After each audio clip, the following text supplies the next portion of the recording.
Hello and welcome to the PocketGamer.biz podcast Week in Mobile Games, where we talk about the week's news and provide some insights. I'm Craig Chapple, head of content at PocketGamer.biz, and with me this week, once again, Aaron Astle, as always, our news editor.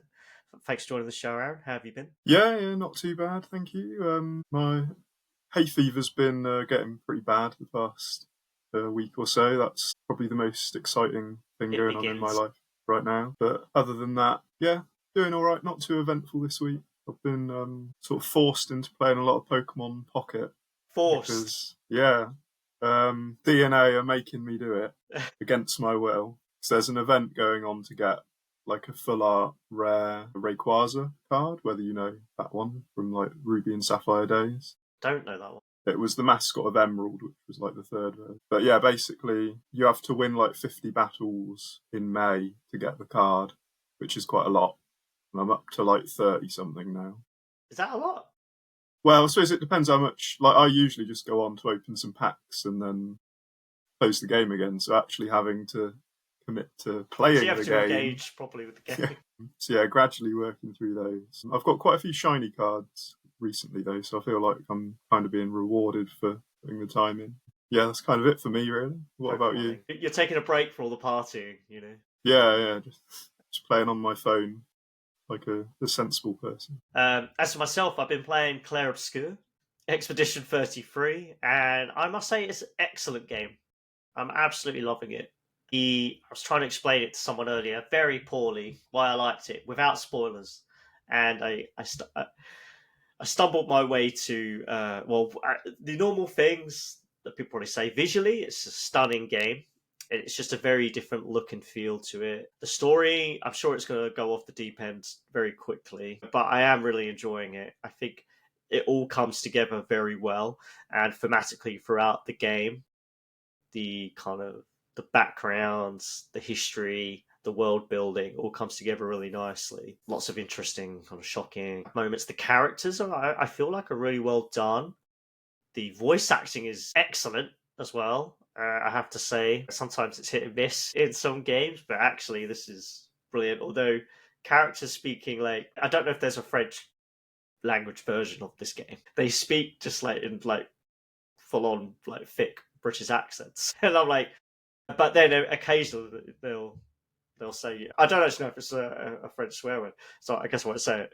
But occasionally they'll say like they'll throw out a French word, and I'm like, that's the most French thing anyone's said in this game. But the thing that I think it does really well is, at least not always, but some parts it does very much does the show don't tell, and I think that to me that sums up the prologue, which has a lot of heavy lifting to do to give you the whole backstory and exposition of the game, but it actually does it in a really clever, nice way. There's not really any action. There's like tutorial battles, if I remember right, just a couple. And then the rest is kind of story, but it delivers it in a way that's like no one stands there and goes, 100 years ago or whatever, this happened, etc., etc. You feel like you're just put in a world where characters have lived it, and everyone knows it, so they just tell you. And then but through that, it still delivers enough backstory and gives you enough mystery for the rest of the game, where there is a bit of exposition at times, but they do a pretty good job otherwise. But anyway, the combat's great. I think I've got to a bit now where I'm having to do the old JRPG grind. My characters weren't leveled up highly enough at all, so you hit a boss battle and you're like, oh yeah, I haven't really been doing these battles, have I? Now I'm just getting absolutely destroyed. A bit of that. But then with there's a parry system and a dodge system, or evade system, because when you're attacked, it's kind of a live game still, so you can still do moves. And in theory, you could probably get quite far through the game. I'm sure some people could, without leveling up at all, actually get through quite far. But to actually do real damage, and really, for me, to survive, yeah, need more health, need more strength. But no, I couldn't be more positive about the game, to be honest. It's brilliant. Any plans? Sounds pretty good. Any plans to play it? Is it on Switch? I don't think so. I don't actually know. I think it's Xbox, as a guess, Xbox, PC. I'm playing it on Game Pass. Right. Well, like I said before, I'm a hypocrite. I play Game Pass games now. if it comes to Switch 2, and when I eventually get the Switch 2, I'll bear it in mind to give it a go. But I probably won't be picking up a Xbox or PS5 just for one game. No, that's fair. That's fair. But no, it sounds interesting. You've done a good sales pitch there. I do highly recommend it. It feels like a bit of a breath of fresh air. That said, I haven't played that many JRPG games, I think, in recent years, so maybe there's a lot of other games that do it just as well. But I don't know, it just feels different, interesting, both visually and otherwise. Anyway, so we'll jump into the news, as always. A few shout-outs for our events. PGC Barcelona, June 3rd to 4th, which is, again, just looking great. We've got some really excellent speakers shaping up. I think we're about to drop Meet to Match access, and we're not too far away. Well, we're announcing speaker waves now, and the schedule, I'm sure, will not be too far behind. We've got the PGC Summit in Shanghai, July 30th. PGC Helsinki, October 7th to 8th. The PGC Jordan later this year in November. And the Mobile Games Awards in August during Gamescom week. And we should be announcing the lobbying process this week. If it hasn't happened by the time this podcast comes out, then it is next week. We have been in discussions about the categories, etc. So, I spoke a lot last week. So, and Aaron has the big story of the week. So, Aaron, we're going to kick off with you. And what have you got for us? Okay, so the big news this week really is Squadbusters 2.0 is here, which is a real revamp for the Supercell's game, which obviously launched last May. So this big update's come a couple of weeks before the first anniversary. So it was May 13th that they kind of overhauled everything. And essentially, it's quite a significant change to the gameplay. They've changed it from being a kind of nebulous squad of characters, hence the name, to being more centralised around a hero character, as they call them. So, like a barbarian king, for example, which now players control that character instead of kind of all these little characters at the same time.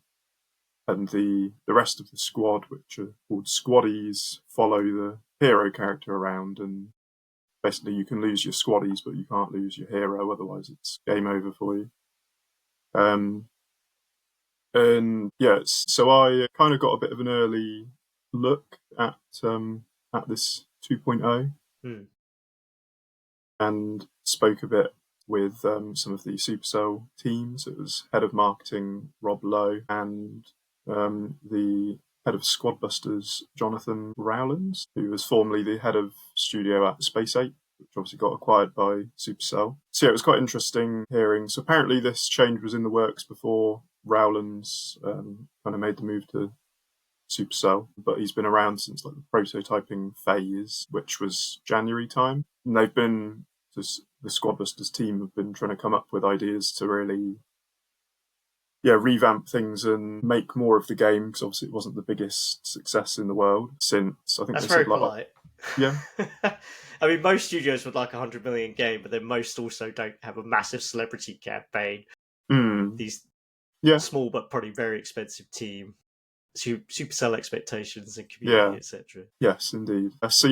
They've been apparently basically trying to come up with ideas and kind of landed on a vague idea of doing these hero central characters around October, November time. So it's been in the works for quite a while to bring this change. They said that basically they'd been playing around with different ideas of how to do it, scaling back the squad element kind of too much, they ultimately decided. So then they added more of the squaddies back in and various things I kind of go into in my article, which everyone should read. Essentially, I think they acknowledged really that it's not been the biggest hit in Supercell's library by any means. It's been quite a small title, and that they wanted to rework it so that I think they basically said part of the problem was they thought they could market it to everyone, like casual, mid-core and hardcore mobile gamers. Hence, the Hollywood celebrity trailer, which was more to get kind of casual gamers' eyes on it, but then also more kind of gameplay-focused trailers for more, I guess, experienced mobile gamers, if that's the right term. But then ultimately, I think they've ended up with just something in the middle that didn't quite work.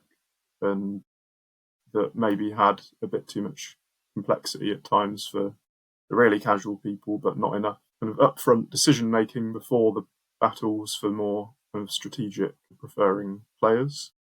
So they've now really decided to focus on a more kind of experienced mobile audience rather than the broad casual gamer who doesn't really play a lot of games. Then Lowe said that one of the mistakes that they made with launch was that they felt through testing that the game could appeal to multiple audiences at the same time. He did say they don't regret launching it in the way that they did, and that it's still taught them lessons. I did ask about whether keeping it in soft launch for longer might have made this kind of 2.0 transition easier, because part of the changes as well have meant removing certain modes and features and stuff that people obviously will have liked, and also really overhauling progression models that is kind of going to have undone work that players have been putting in.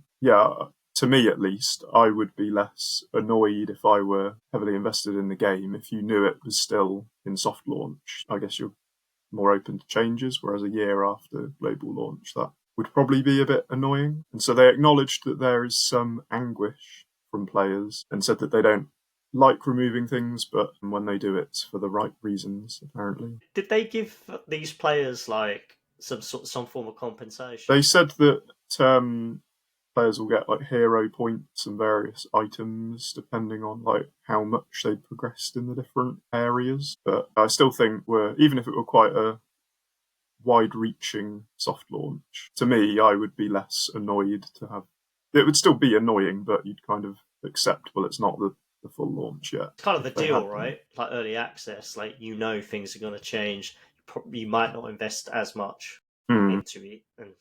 And they also said like certain skins for characters were being removed, which like I'm sure there is a reason, but I don't quite see why that would need to go with like the gameplay changes. But like that would probably be annoying as well if you like work to unlock these kind of alts basically, and then it's like they're not in the game anymore. But all that sounds quite negative. But obviously they're hoping that these changes in the long run are going to pay off. And I guess whether we have another Brawl Stars situation is yet to be seen, whether there is going to be a resurgence and beyond where Squadbusters has been before. They said that they've obviously been quite inspired by what Brawl Stars has managed to do, but they've not kind of directly copied what Brawl Stars did then, because obviously they're different kinds of games. But that, generally that kind of risk-taking is something that they've taken on board and tried to do here as well. And I guess the risk is annoying your player base in the short term to hopefully make a better game. But so quite big news. I guess we'll monitor how much of an impact it has. I guess a few takeaways I mentioned before. It does just go back to, and what you were saying about at least what players think of soft launch. They could have gone through all this in soft launch. Wasn't there there's a quote or a suggestion that they learned a lot more potentially from all these millions of players? It's just surely you get the same results from a slightly smaller sample. Like mobile developers were doing for 10, 15 years, right? Testing these things. And again, the Brawl Stars story, long time in soft launch, he changes. And I'll say again, if Brawl Stars had been released straight away, would it have been as successful as it was ultimately was at launch? Obviously, it spent a few years in the doldrums in terms of making quite a lot of money, but not a Supercell level, I guess. But then they obviously the massive turnaround. This is what the struggle that they're finding now, right? And now it also seems they're kind of turning it into. I've seen comments people like, so you're kind of turning it into a bit more like Brawl Stars then. Almost, you could say, at what point does this become a game mode within Brawl Stars? Since that's kind of one of the directions they're going with that. I wonder if that ever just does happen. I think Supercell, like, what's the model here, I guess? Like, Supercell has always been known for failing fast. They'll cancel games in soft launch. At some point, there was probably going to be a game that doesn't do well for them, right? I guess it happens to everyone. There should have been things in place that mean it didn't really happen, but then that means you don't release a game. But that's probably better, right? In the end, all that pressure that they'd still be under to release a game, it's probably better not to do it, arguably, if the result is poor. But that said, they've given their reasons before for doing it. But like, should Supercell kind of take its advice of kill your darlings and just do it to a live game rather than... I mean, fair enough, they're giving it another crack, and they do have experience once with Brawl Stars. Clash Royale is up again, to be fair, of like turning things around. But it's like, it's such fundamental gameplay changes that they're making. Is it worth it? I guess they could prove us all that it is. I am dubious. And some of the comments you were making there. So Jason Avent, who was the CEO of Boss Alien, which made the CSR racing games, and they got acquired by Natural Motion. CSR Racing 2 did extremely well.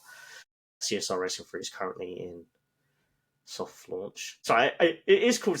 I think it was called CSR Racing, but I'm pretty sure the R means racing. The CSR 3, whatever. Anyway, he had a new studio. I think it was called Hardball. I'll need to check. He did a post, I think it was today, about basically the studios. Ultimately, it's closing down, and there are some different reasons, obviously. So new studio, so it was their debut game, and I think they had investment. They had a big idea, big mass market game that they thought could do really well. What happened was investment dried up.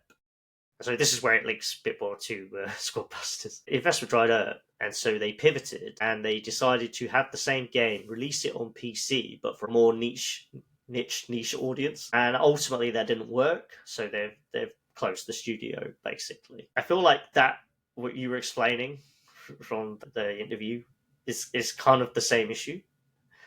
They had an idea, they could attract all these audiences, right? And so they build the game. They're building the game for that, and now they've changed it, and so they've got specific audience in mind. But now, who have you made this game for now? There's only so much you can change without literally just making a new game. You even mentioned like, we were kind of getting rid of the squad, so we thought we should bring those back. Was that because they thought they should bring it back because that's a good game design decision, or is because it's called Squadbusters? Yeah, and they don't want it to be Brawl Stars?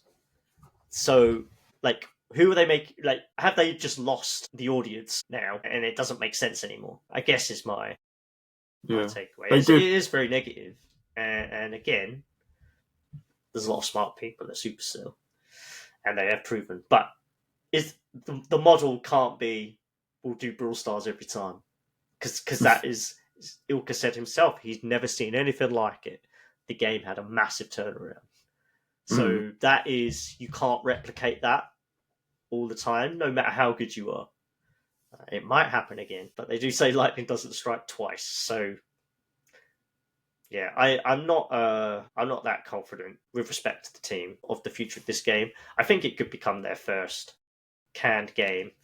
And if I had to make a bold prediction, I feel like they wouldn't actually just throw it away. They would probably try and wrap it up in Brawl Stars. Yeah, on that prior note, they did say as well when I spoke to Supercell, Lowe said that part of the goal with this update is to bring back lapsed players who were possibly interested conceptually when it came out, but not in execution, which I guess how realistic it is to convince someone who already tried it out like a year ago that now it's the more strategic game that you wanted a year ago. I don't know, but that was kind of a stated aim for this update. I'd be surprised if those users exist at scale. I know that Supercell has is very close with its community, so maybe it's a thing for Supercell.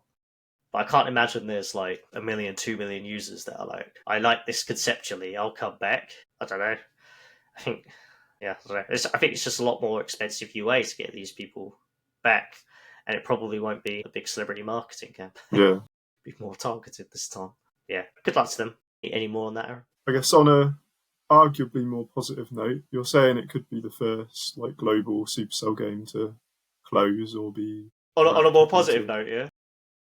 Yeah, so there's a but coming, but it has been bigger than Moko, so maybe that will be the first one instead. Well, Moko is technically still invite only. I guess that is, in fairness to Moko. I think we might have said incorrectly before. We might have said that, or I mean, it is available globally, but you still need an invite, to my knowledge. Last time I checked, so it is different. But you're right on the one hand. Yeah, like but anyone can. That's not a positive. That is not a positive. No, it's positive for Squad Busters that it's not the worst performance. So it's not positive for either. If anything, that's a bit of an indictment on Supercell at the moment for new game launches. They'll keep at it. I'm sure there'll be another big game at some point. Yeah, obviously we reported they had a big 2024 overall, like 3 billion across there. Yeah, I mean, they are doing fine, but like, are they going to repeat that growth this year? Because you can only do Brawl Stars once.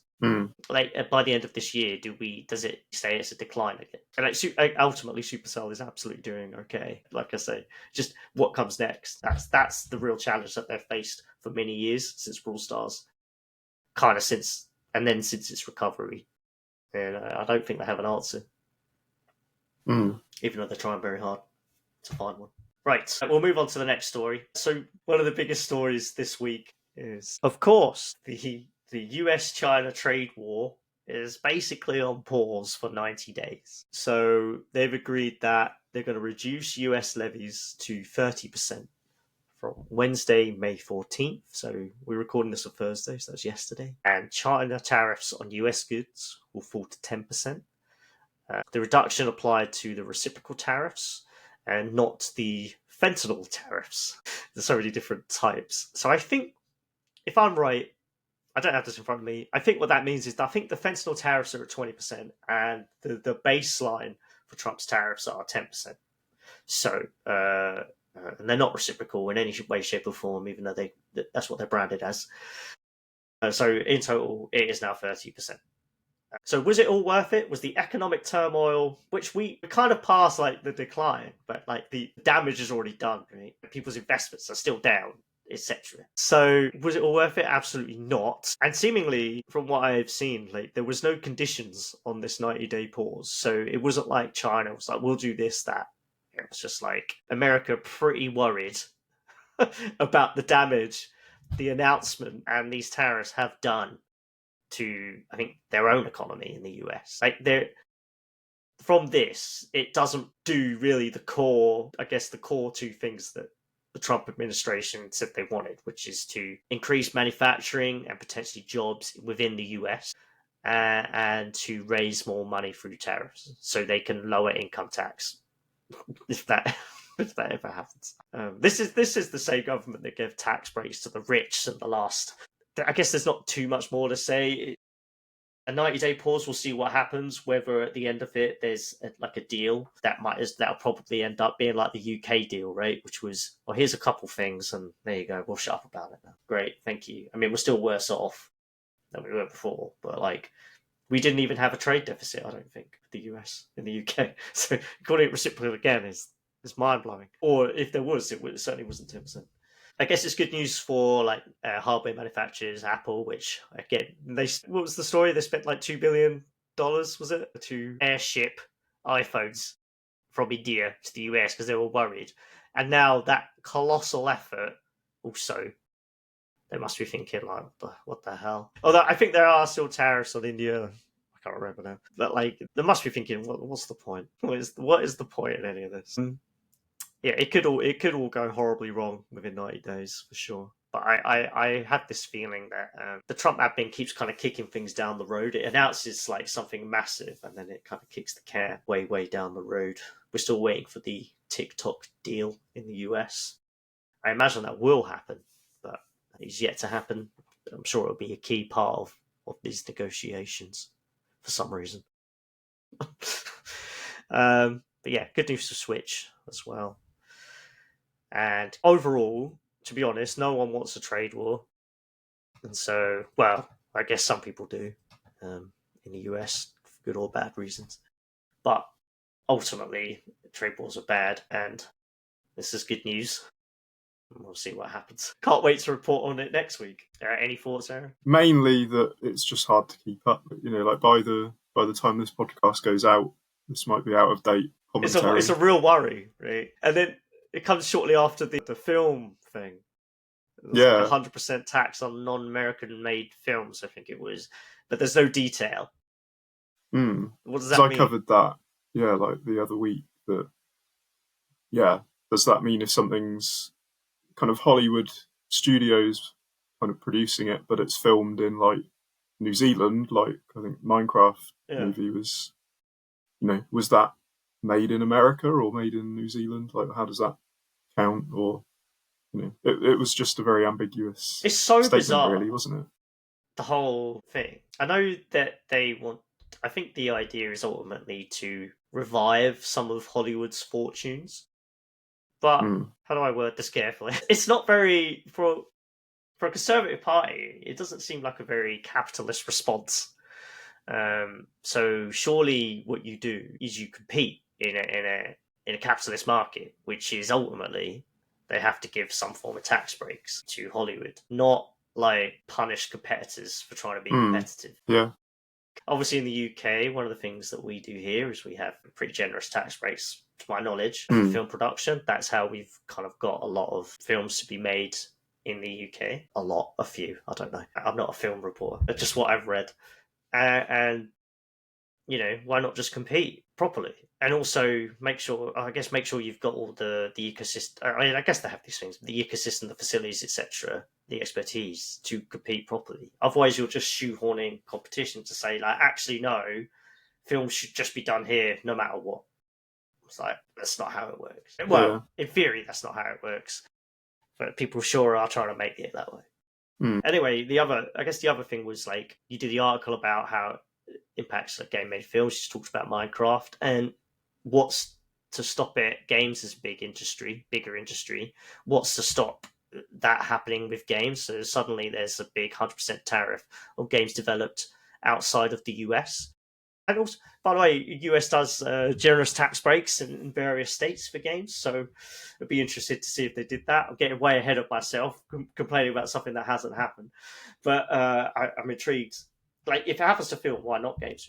That's quite scary. Anyway, that's enough about Trump and politics and tariffs. Aaron, what else have you got? Yeah, so my other story today is that Sega is still aiming for a 2025 release for Sonic Rumble, after its multiple delays and very last-minute delay earlier this month. So I spotted this when looking through Sega's latest financial report, where it kind of highlighted upcoming projects, and Sonic Rumble was listed as an upcoming 2025 game, among some other things that had more precise release windows, but obviously, originally Sonic Rumble was going to be a winter release, and then they pushed it to spring of this year.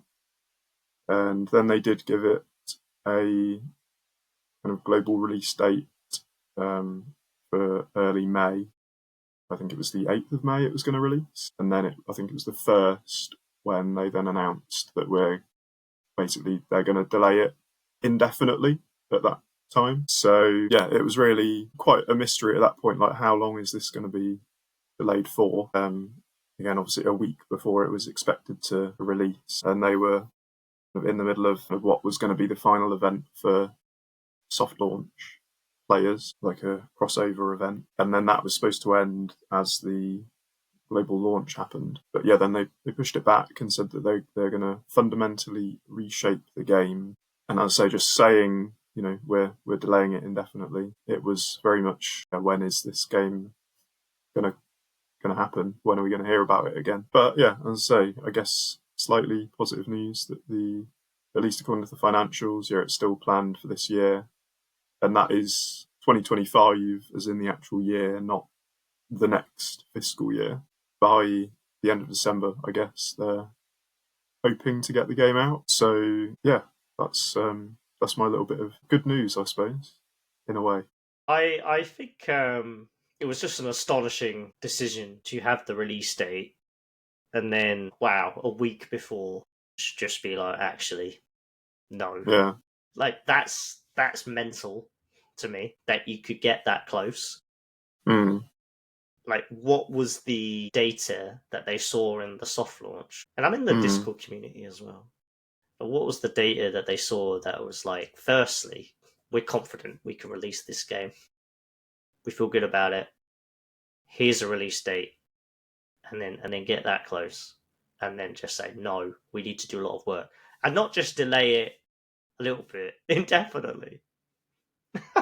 That's mad. And yeah, to say, like, the quote was to fundamentally reshape the game, which, yeah, like deciding that a week before. But I guess to go back to the Supercell stuff, I mean, in fairness, at least they did that. It is surely better to do that. In soft launch, say, actually, it's not going to work. Because you can only launch once properly. So if they can make fundamental changes and if they make a difference, then you would say, I think it's a massive if it happens by the end of 25, no matter what it says, because ultimately it's probably not going to have much impact when it releases on their financials, unless it's a super mega hit, right? So I think they can probably kind of say what they want publicly. Oh yeah, it'll release this year, and then they'll just delay. Like, it's not material impact. I don't think investors are sitting there going, "Oh, it's been moved. That was their big release of the year." No, it's not really. It's a bit sad for the Rovio Sega partnership that it's also not happening.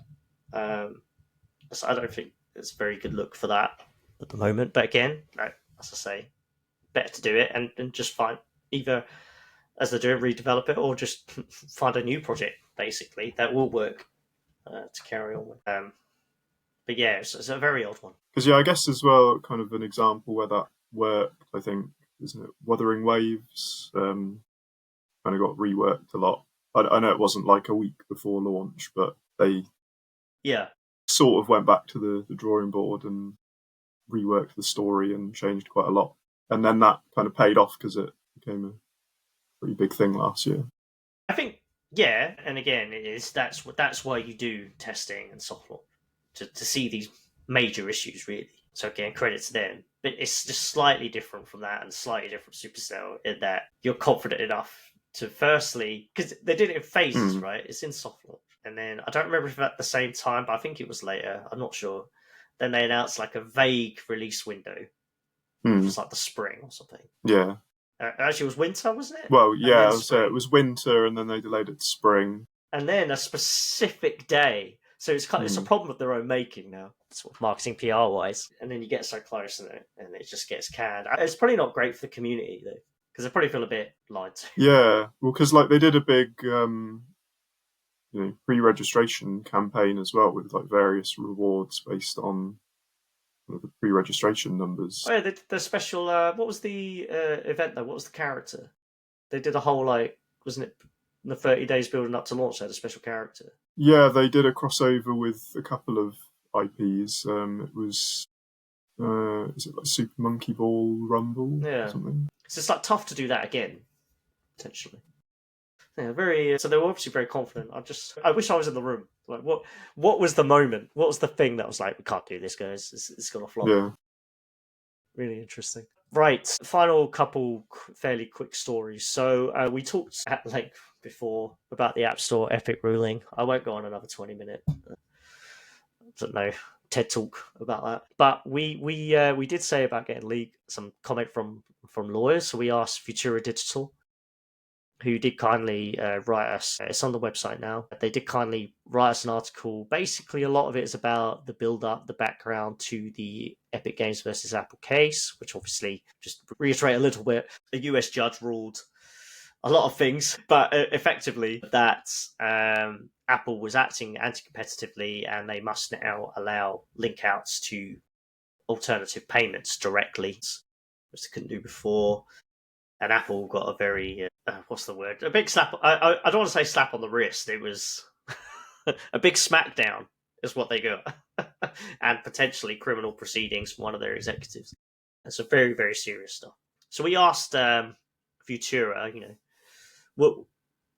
I guess what could happen now? What's like the next steps? And there was a couple of things that were interesting. One of the things that I found interesting was the I guess there's two things that they put here. For the lying under oath accusation, apparently the potential term for imprisonment is up to 5 years. Then it said a thing I wasn't actually aware of. It said while Apple was appealing the injunction, it had coded activities for dodging the court's injunction, referring to them as Michigan and Wisconsin in its internal communications. They have these code names for trying to talk about things secretively, but through like internal comms. And if you remember, part of this case, the judge thought something was up with Apple and demanded, I believe it was demanded contemporaneous documents on their internal communications, which then brought up all this stuff about really maybe they're not being so genuine with what they say to the court versus what they're actually doing behind the scenes, which is really interesting. And then I guess the other important thing is this is just the perspective of one legal firm. But they said Apple will appeal this decision. We know that. Considering the context, it's unlikely for Apple to succeed. Which is, as a lawyer saying it, there's a bit more gravitas. Again, it's just the one at the moment that we have. We have asked around for more. But that is quite significant because the other side of it is really Apple. Does a judge have the jurisdiction to rule that Apple can't make any money from its App Store business when it comes to in-app purchases? And that actually, if you think about this, again, not a lawyer, the seeming legality of that's really, really harsh on Apple. A decision that costs billions of dollars. Obviously, Apple shot itself in the foot or in the face, frankly, with their actions. So maybe you should listen to the court when there's an injunction, and this is the consequence of that. But as a decision, if Apple was to lose its appeal, it's quite shocking. So you kind of can see both sides in a way, but yeah, apparently unlikely for Apple to succeed. And then really we'll see what happens from here. It's I think as Richiro noted, there could be many. It's quite unpredictable, really, in the end. Various things that could happen. That brings us to the end of the Week in Mobile Games podcast. So thank you everyone for listening. Thank you very much, Aaron, for your insights. And we'll be back again next week. So we'll see you then. Have a great weekend, everyone. See you soon. Goodbye.